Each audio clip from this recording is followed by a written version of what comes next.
뭐냐면 부드러워. 느리지 않은 부드러움. 이게 상당히 인상적이야. 느리진 않아. 이게 밟으면 순간적으로 탁 치고 나가. 근데 부드러워. 그래서 좀 움직임이 우아하다고 그래야 되나? 처음부터 최대 토크야. 그렇지. 이게 내연기관 엔진을 막 돌려서 RPM이 올라가는 형태가 아니라 그냥 처음부터 빵이란 말이야. 그러니까 그리고 되게 이게 너도 모르겠어. 이게 다 느끼는 게 틀리지만 처음 이렇게 딱 해서 시동 걸고 할 때도 조용하잖아. 출발할 때는 어떤 느낌이냐면 그냥 내연기관차가 달리는 느낌이라면 얘는 스르륵 밀려가는 느낌? 이 느낌이 되게 심해. 그래서 코너에서 속도를 죽이고 다시 악셀을 가져가든 과속 방지턱에서 속도를 줄이고 다시 그걸 해서 악셀을 가져가든 그 과정이 굉장히 매끄러워. 되게 인상적이야. 이건 전기차에서도 같이 느낄 수 있는 부분이긴 한데 굉장히 그런 부분들은 좋고 승차감도 괜찮지 않아? 좋아. 승차감 좋아. 그리고 되게 막 이렇게 누가 타도 와, 차 시동 건 거 맞아? 이런 걸 되게 많이 물어보거든. 되게 조용하고 되게 편하고 조금 고급스러운 차를 탄다는 느낌을 많이 줘. 이제 코너가 좀 계속 나오는 이런 길을 달려도 그렇게 불안하지가 않아. 형태가 SUV잖아. 높단 말이야. 지상고가 좀 높단 말이야. 그래도 일반 세단에 비해서. 근데 별로 뒤뚱뒤뚱 되는 게 없어. 그게 이제 아까 그 그림에도 나왔지만 수소전기 탱크도 있고 배터리도 있고 그게 다 밑으로 깔려. 차량 밑으로. 그러니까 이게 밸런스가 좋아지는 것 같아. 그래서 여기 지금 과속방지턱 있지. 여기 넘어도 느낌 괜찮지. 지금 50km 넘은 거야. 느낌이 괜찮아. 팅 그러지 않아. 괜찮잖아. 근데 이게 앞좌석에서는 상당히 괜찮아. 뒷좌석은 좀 고통이 와. 그건 뭐 어쩔 수 없으니까. 어쨌든 승차감이며 핸들링이며 그리고 이 브레이크도 이게 지금 패들이 기어 단수를 바꾸는 패들이 아니라 회생제동 에너지 쓰는 패들이잖아. 브레이크도 그래. 일반 브레이크하고 조금 달라. 브레이크를 밟는 순간 회생 에너지를 재생을 하거든 얘는. 그러니까 좀 이질감이 있어. 일반 브레이크는 약간 밀리는 듯한 느낌을 줘. 근데 이것도 뭐 적응이 되면 그거에 맞춰서 밟아주면 되니까. 그런 느낌은 조금 적응을 하는 시간은 필요해. 이게 일반 자동차에서 패들이잖아. 수소전기차 넥소에서는 이게 패들이 아니야. 그러니까 일반 내연기관차는 업, 다운, 기어 단수를 바꿔주는 패드 시프트잖아. 그치. 전기차는 이거를 회생제동 에너지 패들이야. 그래? 그걸로 뭐 하는 건데? 자, 회생제동 에너지는 뭐냐면 이게 지금 우리는 수소를 넣었잖아. 그러면 이 수소가 산소와 만나고 에너지를 만들어갖고 어쨌든 배터리에 그 저장을 해. 그치? 근데 그 충전하는 방식이 있고 이 달리면서 제동을 하게 되면 거기서 회생제동 에너지가 발생을 해. 스는 막 달리는 게 아니고 탄력 주행하면서 쓸 때 그 회생 제동 에너지를 이용을 해서 배터리를 또 충전을 하거든. 그치. 그래서 이걸로 갖다 그 단계를 조정할 수 있는 거야. 그걸 얼마나 쓰느냐 이런 건가? 그러니까 이렇게 당기면 여기 나와. 계기판에 1단계, 2단계, 3단계 이게 가장 많이 제동을 건 거야. 이렇게 하면 확 쓰는 느낌 들지 지금 차가. 이렇게 출발을 해도 뭐가 뒤에서 잡아 끄는 느낌 나지. 아까 다르지. 이렇게 회생 제동 에너지를 적극적으로 그래서 충전을 많이 할 수 있도록 자체적으로 충전을 해. 굳이 충전기에 갖다 꽂지 않더라도. 그래서 이 수소 전기차는 그 일반 도로, 고속도로 거기서 정석 주행하는 것보다 도심에서 갈 때가 훨씬 좋아. 섰다 갔다 제동을 했다가 풀어줬다 제동했다 풀어줬다 할 때 얘가 계속 회생 에너지를 써. 그래서 배터리를 충전을 해. 근데 고속도로에서 그냥 정석 주행을 쫙 해버리면 충전할 게 없잖아. 회생 제동 에너지를 쓸 게 없으니까. 그치. 그럼 충전이 안 돼. 그래서 연비가 이 녀석은 잘 나올 때는 일반 내연기관차는 완전 다른 거야. 소리가 안 나잖아. 조용하네. 정말 조용해. 당연한 소리인데 엔진이 없으니까. 그리고 하나 또 소모품 관리가 필요가 없어. 엔진이 없잖아. 그치. 그럼 엔진 오일 갈아야 돼, 안 갈아야 돼? 엔진을 안 갈지. 엔진형도 오일 필터가 있어, 없어? 없지. 소모품 관리가 없어.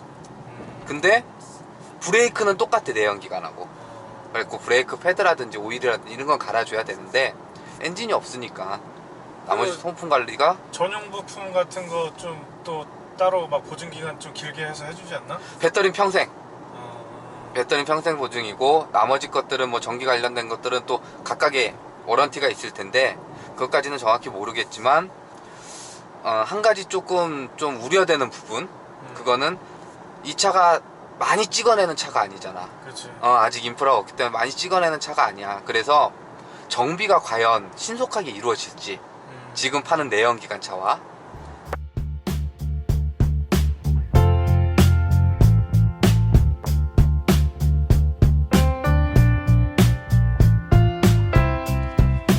자, 지금 올림픽대교 위에 있습니다. 올림픽대로 위에서 넥소와 함께 하고 있는데요. 수소전기차, 현대 수소전기차 넥소. 지금 반자율 주행으로 가고 있습니다. 지금 보시면 알겠지만 핸들을 전혀 잡지 않고 가고 있습니다. 이게 그 전에 그 반자율 주행을 지원해줬던 건 고속도로 하이웨이 드라이브 어시스트라고 HDA 거기서 지원을 하다가, 이제 일반 도로에서는 이게 시속 60km까지 지원을 해줬어요. 이 핸들 조향 여기 보시면, 여기 나오는 이 핸들 모양으로 된 녹색 불이 들어오면 이게 기능이 활성화가 되는 건데, 지금은 갔다 썼다 지금 보시면 아시겠지만 속도가 8km, 9km입니다. 이때도 핸들 조향을 해줍니다. 물론 스마트 크루즈를 설정을 해놨기 때문에 가속 페달하고 브레이크 페달도 전혀 밟고 있지 않습니다. 말 그대로 반자율 주행입니다. 아직까지는 반자율 주행이기 때문에 이걸 100% 신뢰할 수는 없습니다. 그리고 자동차 전용 도로나 일반 도로에서도 이 기능이 이제는 다 활성화가 돼요. 또 한 단계 더 발전했다고 볼 수 있는 이전보다. 그거는 이 고속도로를 달릴 때는 장거리 운전을 하기 때문에 거기에 대한 피로도가 쌓이는데, 실질적으로 운전하면서 가장 피로도가 많이 쌓이는 경우는 이렇게 도심 구간에서 가다서다를 반복할 때, 이때 피로도가 더 많이 쌓입니다. 그때 이렇게 조향을 해주고, 자 정지했을 때 앞차 출발하면 요것만, 그럼 또 따라서 갑니다. 그러니까 완전히 멈춰서는 것까지 가능하고, 출발할 때는 여기나 아니면 가속 페달 한번 지그시 밟아주면 다시 알아서, 제가 지정해 놓은 크루즈를 지금 스마트 크루즈로 80km를 지정을 해놨거든요. 그러면 거기서 앞차와의 거리를 계산을 하고, 그리고 또 하나 다른 점은, 그전에는 이게 지금 엘카스가 들어가 있었습니다. 그래서 차선과 차선이 보이면 핸들을 조향을 하고 있다가 차선을 바퀴에 닿는다, 아니면 차선이 물었다, 이때 이 핸들을 툭 쳐줍니다. 그럼 또 반대쪽 가서 차선을 물면 툭, 이런 식으로 쳐주는 역할이었거든요, 엘카스는. 근데 이 수소전기차 넥소는 그거보다 한 단계 더 업그레이드된 LFA가 들어갔습니다. LFA는 레인 팔로우 어시스트. 그래서 쉽게 말해서 이 차선과 차선, 이 간단하게 말해서 이 차선과 차선 이 사이를 인식을 합니다. 거리를 계산을 해서 직접 운전하는 것과 같이 그렇게 중앙 추종으로 차선을 계속 유지해 가면서 가는 그 기술이 들어가 있습니다. 그래서 조금 더 안전하고 심리적으로 봤을 때 불안함이 없도록 그렇게 세팅이 되어 있고요. 지금도 앞차가 이렇게 들어왔음에도 스스로 속도를 줄이고 다시 앞차를 따라가는 그런 위치가 되어 있습니다. 그래서 지금도 스티어링 휠을 붙잡지 않고 운행을 하고 있습니다. 그리고 또 하나가 여기 지금 보이시는 방향 지시등을 넣으면 사이드 미러에 있는 카메라가 이 계기판을 통해서 영상을 표현해주는, 이게 K9 출시됐을 때 상당히 화제가 된 기능인데, 사실은 K9보다 수소전기차 넥소에서 먼저 선보였습니다. 화질도 괜찮고, 이게 단순히 기능이 뭐 사이드 미러를 보지 말고 운전을 해라 이거보다는 최소한의 사각지대를 없애주고 안전운전에 조금 더 도움을 줄 수 있게.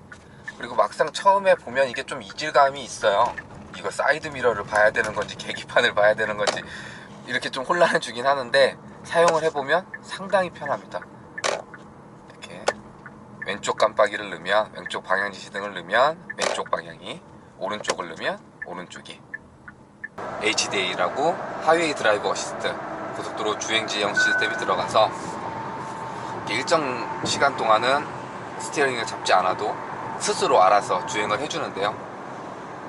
그전하고 그 제네시스나 HD하고 좀 차이점이 있다면 이 핸들을 잡으라는 지속시간이 상당히 길어졌습니다. 그러니까 인식률은 그전에도 좋았어요. 믿고 할 수 있을 만큼 제가 그전에 영상에서도 몇 번 보여드렸지만 인식률은 상당히 좋습니다. 근데 이 지속시간이, 이게 핸들을 자주 잡으라고 하면 이것도 또 상당히 불편한 일입니다. 안 하니만 못하거든요. 근데 이 녀석은 이 지속시간이 상당히 길어졌습니다. 지금도 영상이 계속 찍고 있는 이 상황에서도 지금 스티어링을 잡으라고 한 게 한 번, 두 번 정도 알아서 잘 가고 있습니다. 그러니까 점점 더 발전을 하고 있는 상태인 것 같습니다.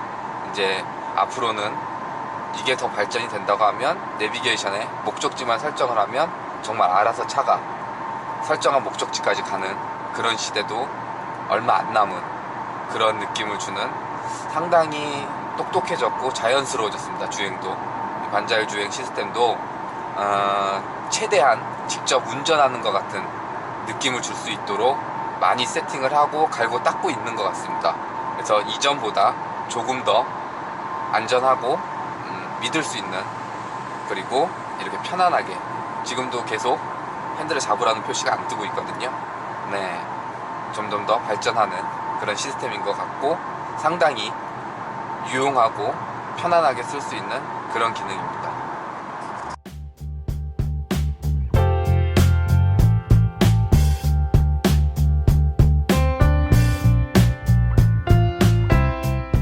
전기차, 지금 시판하고 있는 전기차들을 보면 보통 충전할 때 50분? 1시간 정도 걸려. 이거는 얼마 걸리는데? 5분. 5분? 5분. 괜찮네. 5분이면 돼. 근데 여기서 이 차의 가장 큰 문제점이 나와. 5분이라 너무 좋은데 충전할 곳이 없어. 아직 인프라가 형성이 안 됐어. 그래서 이거를 차만 놓고 보자면 솔직히 인프라 구축 안 된 거, 그거 빼고 딱히 흠잡을 게 없어. 차는 정말 좋아. 요 근래 탔던 현대차 중에 가장 마음에 들어. 이게 그러면은 지원을 받으면 얼마지? 이게 지금 판매가가 6천 몇백만 원 시작해서 7천만 원까지 있어. 그게 딱 두 트림이야. 그 원래 판매가는 그건데 지원금을 받게 되면 3천만 원 중후반. 괜찮지? 산타페 가격이면 사는 거네. 근데 여기서 또 문제점이 생겨. 얘는 정부가 지원금을 많이 안 줘. 그러니까 이 차는 사고 싶어도 못 사는 차. 그리고 사실상 이거를 6천 얼마에서 7천 제값 주고 살 수는 좀 힘들잖아. 그치. 3천 몇백만 원대 이 차가 정말 메리트가 있는 거지. 6, 7천이 돼버리면 사실 메리트는 없거든. 현대 자동차가 이 수소자 전기차 중에는 최고래. 지금 이게 한번 수소를 한번 넣어주면 570, 80km를 탈 수가 있어. 그러니까 이 정도 거리를 할 수 있는 양산차를 만들어낸 건 현대차가 처음. 이거는 독일 3사도 아직 수소차를 못했으니까 그런 부분에선 되게 기분 좋은 일인 거고, 또 현대가 예전에는 솔직히 그랬잖아. 돈 되는 모델만 어느 모델 하나 출시했어, 안 팔려, 그럼 바로 단종시켰단 말이야. 근데 요즘에는 좀 틀려. 이 모델도 그렇고 벨로스터, 그냥 벨로스터도 그렇고, 벨로스터도 볼륨 모델은 아니잖아. 비주류 모델이잖아. 그래도 그거를 풀체인지 하고 진짜 괜찮았거든, 형이 탔을 때 차가. 근데 그거 N까지. 그러니까 요즘에 이렇게 행보를 보면 참 잘하고 있다. 이건 사실이잖아. 그렇지. 칭찬할 건 칭찬하고 깔 건 까는데 어쨌든 요즘 행보를 보면 참 잘하고 있다. 왠지 모르게 이 차를 타고 있으면 좀 뿌듯해. 아, 내가 나쁜 짓을 안 하고 있구나. 그리고 지금도 이거 봐봐, 하늘이 정말 우리가 맑은 날씨를 보는 게 우리 어렸을 땐 봤잖아. 그치. 근데 지금 정말, 형이 그 부산모터쇼도 갔다 오고 요 근래 강원도도 갔다 왔거든. 뿌해. 그럼 우리 다음 세대 때는 그걸 볼 수가 없다는 소리거든. 그러니까 우리가 누렸던 것까지는 누릴 수 있게끔 해줘야 되는데, 내가 그렇게 뭐 이렇게 환경적으로 그런 사람도 아니고 자동차 전문가도 아니지만 괜히 이거 타고 있으면 좀 뿌듯해. 아까도 우리가 가격은 얘기했잖아. 보조금을 받으면 3천 중반에서 후반. 근데 이게 대량 생산이 이루어지면 더 내려갈 거라고. 그렇지. 지금 완전히 이거 볼륨 모델이 아니니까. 그래서 어느 정도 인프라가 빨리 갖춰지면 어느 정도의 가격 혜택도 더 줄 수 있지 않을까. 물론 제조사에서 많이 남겠다고 하면 할 말은 없겠지만 지금 상품성으로도 형은 솔직히 이 가격 보조금 받았고 살래? 그럼 살 것 같아. 이 충전소가 집 근처에만 있으면 완전 좋네. 그리고 너를 지금뿐만 아니고 형이 시승하면서 여러 명을 태웠거든. 그리고 보조금 받으면 가격이 얼마인지도 얘기를 해줬어. 그랬더니 대부분 사겠대. 그러니까 이게 한 3천만 원대면은 너무 괜찮은데? 근데 또 역으로 생각하면 그냥 형이 신차를 워낙 많이 타니까 이 크기에 그냥 내연기관 차를 샀을 때는 이거보다 조금 더 저렴하게 살 수는 있어. 그렇잖아. 그치. 그러니까 이게 대량화가 이루어지면 그때는 정말 지금 내연기관 차 사듯이 그렇게 살 수 있지도 않을까. 그치. 대신 보조금을 많이 늘려줘야 되겠지. 그치. 많은 사람들이 할 수 있도록. 지금 추첨제잖아. 그러니까 사고 싶어도 못 사는 거야. 그리고 차도 없고 그러니까 그런 과정들이 얘가 풀어야 될 또 하나의 숙제인 거지. 그러니까 당장은 이루어질 부분이 아니야. 근데 여기서 중요한 건 뭐냐면 정말 먼 미래였더거든. 이런 차가 아까도 너가 말했지만 학창 시절에 수소를 넣고 전기를 타? 기름이 아니야. 휘발유하고 경유가 아니라 수소를 넣고 타? 라고 했던 그 부분이 이제는 성큼 온 거야. 그치. 그리고 타보니까 매력적이야. 상품성만 놓고 보면 솔직하게 깔 거 없다니까. 그리고 영상을 보시는 분들도 제발 영상을 좀 끝까지 봐주시기 바랍니다. 뭐 이게 영상을 보시고 뭐라고 질책해 주시는 건 다 이해합니다. 다 참고를 하고 영상을 더 좋게 만들기 위해서 노력도 하고 있습니다. 근데 영상을 끝까지 안 보시고 조금 좋은 말 했다 그러고 확 쓰고 나가시면 저희가 이게 찍을 때 참 노력을 많이 하거든요, 나름. 예, 여기저기 노력도 많이 하고 테스트도 많이 하고 하는데 뭐 이 여건도 하고 싶고 저 여건도 하고 싶은데 뭐 아시겠지만 그렇게 큰 여건들이 들어가는 게 아니라서 저는 또 전문가도 아니고 최대한 이 차를 만약에 사시는 분이 계시면 조금 도움이 될까? 라는 생각에서 리뷰를 하는 거기 때문에 그걸로 접근을 하는 거기 때문에 저보다 더 차를 잘 알고 더 리뷰를 잘 하시고 설명을 잘 해주는 분들하고 제가 그분들을 따라갈 수는 없기 때문에 최대한 오너 입장에서 아니면 내가 이 차를 산다는 목적하에 그렇게 좀 풀고 있으니까 가볍게 봐주시고 재밌게 즐겨주실 때 좀 영상 좀 최소한 제가 찍는 게 한 10분 그 내외니까 좀 끝까지 봐주셨으면 끝까지 보시고 질책을 하거나 욕을 해주셨으면 참 감사하겠습니다.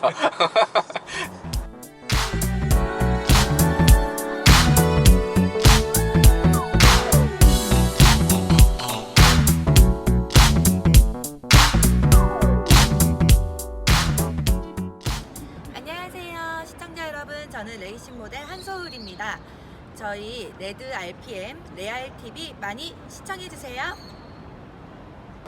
네, 안녕하세요. 개그맨 양성국입니다. 우리 또 자동차 전문 TV 레알TV 여러분들 많이 시청하고 계신데 더욱더 재미있는 소식이 많이 있으니까 여러분들 레알TV 많이 시청 부탁드립니다. 레알TV 많이 사랑해주세요.